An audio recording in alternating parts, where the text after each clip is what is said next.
Capítulo 10. Prueba de sanación.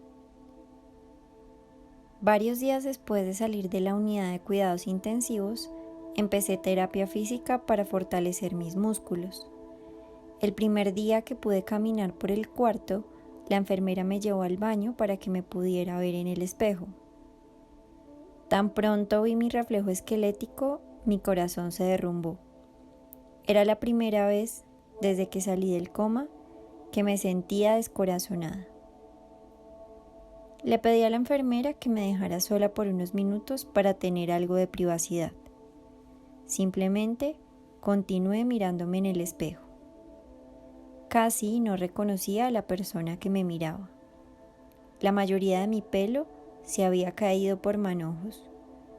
Mis ojos parecían demasiado grandes para sus cuencas.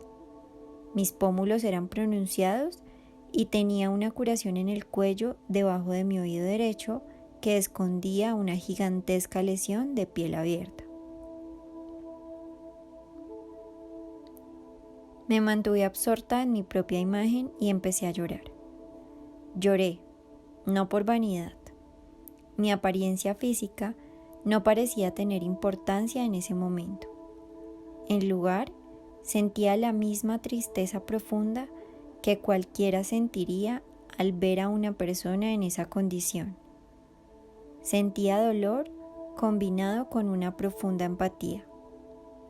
Podía ver en esa imagen, en esa cara y en esos ojos, los años de sufrimiento necesarios para llegar a donde estaba ahora, parada delante del espejo.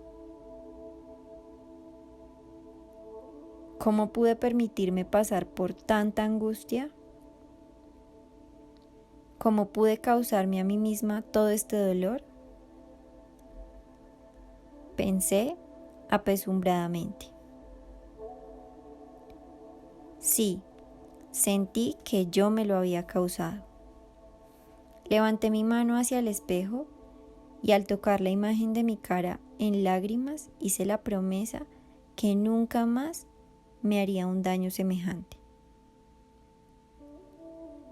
Los doctores estaban muy cautelosos respecto a mi sanación, particularmente por el estado en que me encontraba cuando ingresé al hospital. Querían ajustar la dosis de quimioterapia que me estaban formulando, a la cual le había tenido tanto miedo. Yo observaba cuando las enfermeras venían a administrarme la quimioterapia. Ellas traían las bolsas con drogas que entraban directamente por mis venas. Cada bolsa tenía la etiqueta veneno en letras mayúsculas y rojas. Las enfermeras usaban máscaras y guantes de caucho para que, en caso de accidente, no tuvieran contacto con esos químicos peligrosos. Era increíble, pero me parecía aceptable que estas drogas fueran introducidas directamente en mi torrente sanguíneo. Yo sabía que no necesitaba la quimioterapia. Los doctores la prescribían por sus propias razones y no por las mías, ya que yo sabía que era invencible. No podía destruirme, nada podía destruirme, ni siquiera veneno inyectado en mis venas. Exactamente la misma cosa a la que le tuve tanto miedo por años. Fue interesante ver que no sufría de los efectos secundarios normales. Mi equipo médico estaba muy sorprendido de que no tuviera las náuseas comunes asociadas a este tratamiento. Sentí que había logrado una importante victoria. Había superado por completo mi miedo a todo, a morir al cáncer y a la quimioterapia. Y esto comprobaba que había sido el miedo el que me estaba destruyendo. Sabía que si esto hubiera pasado antes de mi experiencia en el otro reino, la simple palabra veneno en la etiqueta de la droga que estaba corriendo por mis venas, así como las enfermeras cubiertas con su equipo de seguridad para evitar la contaminación, me hubieran producido suficiente miedo como para matarme. El solo efecto psicológico me hubiera acabado, porque yo sabía que tan llena de miedo estaba. Por el contrario, me sentía invencible. Sabía que la decisión de regresar que tomé en el otro lado venció completamente cualquier obstáculo que se estaba presentando en el mundo físico. Los doctores querían hacerme una serie de exámenes para obtener un cuadro más exacto de mi situación actual, para poder ajustar la dosis de la quimioterapia que me administraban. Acepté de mala gana, principalmente porque sabía que ellos necesitaban los exámenes más que yo, como prueba de que me había sanado.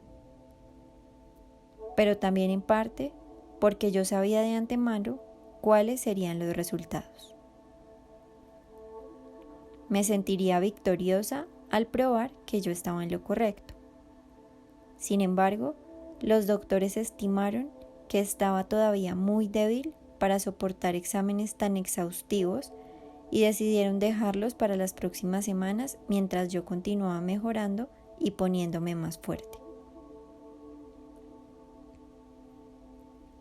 Pesaba menos de 41 kilos y se requería que subiera los niveles de nutrición antes de hacerme cualquier examen que involucrara incluso una cirugía menor, pues cualquier requerimiento para lograr una mejoría adicional podría exigir un esfuerzo excesivo para mis ya agotadas defensas. Las lesiones de la piel eran inmensas. Las lavaban y cubrían diariamente el equipo de enfermeras. Ya que eran grandes y profundas, los doctores pensaban que no curarían sin cirugía.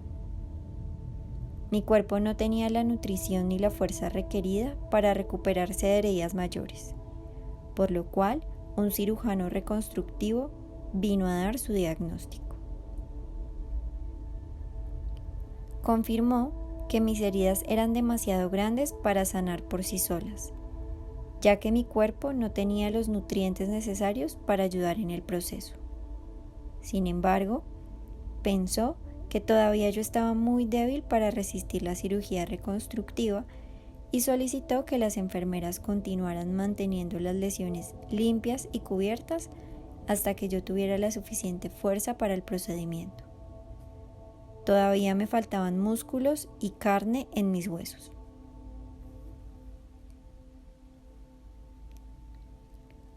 Unos 6 días después de salir de la unidad de cuidados intensivos, empecé a sentirme un poco mejor para caminar por el corredor del hospital, de arriba a abajo, por cortos periodos de tiempo. Después necesitaba descansar. El primer examen que me hicieron, cuando los doctores consideraron que estaba lo suficientemente fuerte para resistirlo, fue una biopsia de médula ósea. Se trata de un procedimiento muy doloroso, pues insertan una aguja gruesa en la base de la espina para sacar médula ósea. Es común en caso de linfomas en estado avanzado, que hagan metástasis en la médula ósea. Los doctores esperaban confirmar esta posibilidad en mis resultados. Su intención era determinar qué drogas me debían dar y cuál sería la dosis apropiada. Me acuerdo el día en que recibí los resultados. El doctor vino a mi cuarto con un equipo completo de personal del hospital y se veía preocupado. Tenemos los resultados de la biopsia de médula ósea y son un poco preocupantes. Por primera vez en varios días sentí algo de ansiedad. ¿Por qué? ¿Cuál es el problema? Mi familia estaba conmigo en el cuarto y todos se veían preocupados. No podemos encontrar cáncer en su médula ósea, dijo. Entonces, ¿cómo puede ser eso un problema?, preguntó Dani. ¿No significa eso que ella no tiene cáncer en su médula ósea?, No, eso no es posible, dijo el doctor. Ella definitivamente tiene cáncer en su cuerpo. No puede simplemente desaparecer tan rápido. Sencillamente tenemos que encontrarlo. Y hasta que lo hagamos hay un problema, porque no puedo determinar la dosis de su droga. Luego, los doctores enviaron mi muestra de médula ósea a uno de los laboratorios de patología más sofisticados del país. 4 días más tarde llegaron los resultados negativos. No había cáncer. Tuve un sentimiento sobrecogedor de victoria cuando me dieron las noticias. Para no darse por vencidos, los doctores querían ahora una biopsia de nódulos linfáticos. Al principio, mi nueva realidad, que expresaba que yo era mi propia obra, quería pelear y decirles, no, ustedes no me van a hacer más exámenes porque es mi cuerpo y ya sé que no encontrarán nada. Sin embargo, como los doctores le insistían a mi familia que se acordaran del estado en que había ingresado al hospital hacía solo unos días, decidí dejarlos que prosiguieran con sus exámenes porque estaba absolutamente segura que no encontrarían nada. Me daba cuenta que saldría siempre victoriosa y triunfante de cada examen médico que me practicara.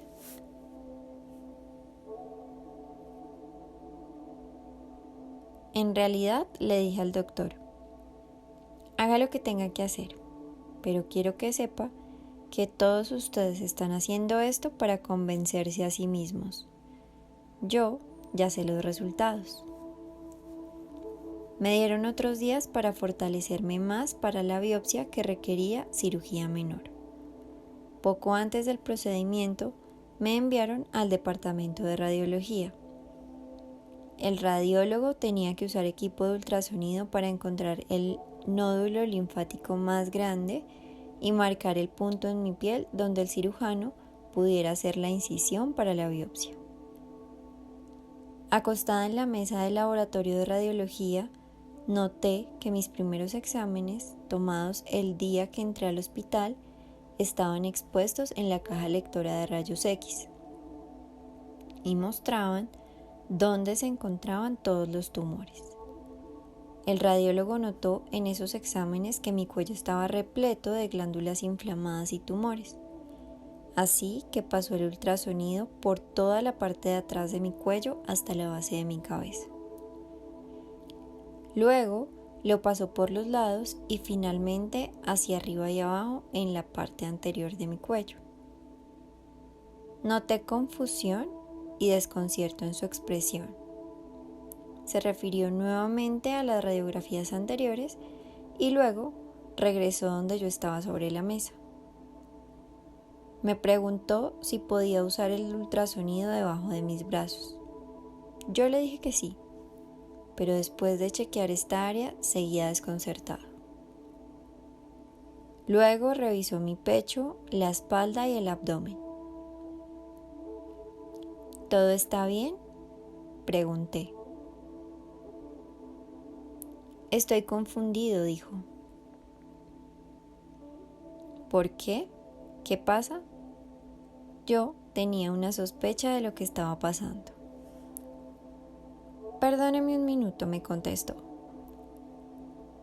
El radiólogo fue hacia el teléfono cerca de donde me encontraba y lo oí llamando a mi oncóloga. No entiendo. Tengo radiografías que muestran el sistema linfático del paciente lleno de cáncer hace apenas 2 semanas. Pero ahora no puedo encontrar un nódulo linfático en su cuerpo de un tamaño que sugiera que hay cáncer, le oí decir. Una sonrisa cruzó mi cara.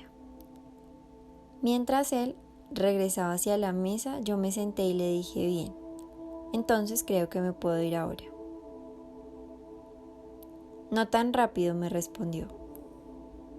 Su oncólogo insistió que encuentre un nódulo linfático para hacer la biopsia, porque no es posible que usted no tenga cáncer en su cuerpo. El cáncer simplemente no desaparece así. Entonces, tendré que identificar un nódulo en un sitio de fácil acceso como su cuello.